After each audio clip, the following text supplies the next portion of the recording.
2 Corinthiens 5. Sur la terre, nous habitons dans un corps. Il est comme une tente qui sera détruite un jour. Mais nous le savons, dans les cieux, nous avons une maison qui dure toujours. C'est Dieu qui l'a faite, ce ne sont pas les hommes. Et maintenant, nous gémissons, nous cherchons de toutes nos forces à mettre sur nous cet autre vêtement, notre maison du ciel. En effet, si cette maison du ciel nous couvre, Dieu ne nous trouvera pas nus. Pendant que nous habitons notre tente de la terre, nous gémissons comme sous une charge trop lourde. C'est vrai, nous ne voulons pas quitter notre corps. Mais nous voulons mettre sur lui le vêtement du ciel pour que la vie transforme ce qui doit mourir. Celui qui nous a préparés pour cette vie-là, c'est Dieu.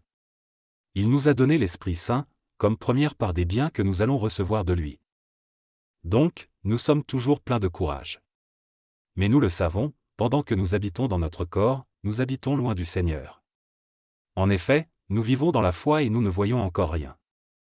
Oui, nous sommes pleins de courage et nous aimons mieux quitter ce corps pour aller habiter près du Seigneur.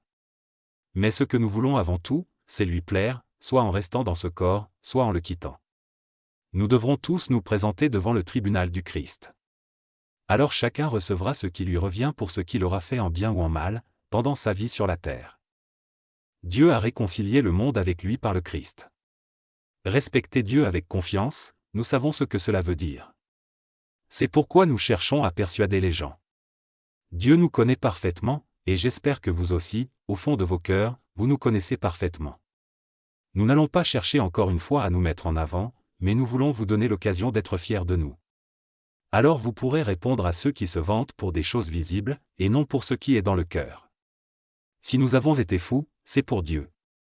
Si nous sommes raisonnables, c'est pour vous. L'amour du Christ remplit notre cœur quand nous pensons à ceci. Un seul homme est mort pour tous, c'est le Christ, donc, tous participent à sa mort. Il est mort pour tous, ainsi les vivants ne vivent plus pour eux-mêmes. Ils vivent pour le Christ qui est mort pour eux et qui, pour eux, s'est réveillé de la mort. C'est pourquoi, maintenant, nous ne connaissons plus personne d'une façon humaine. Si nous avons connu le Christ de cette façon, maintenant, ce n'est plus ainsi que nous le connaissons. Alors, si quelqu'un est uni au Christ, il est créé à nouveau.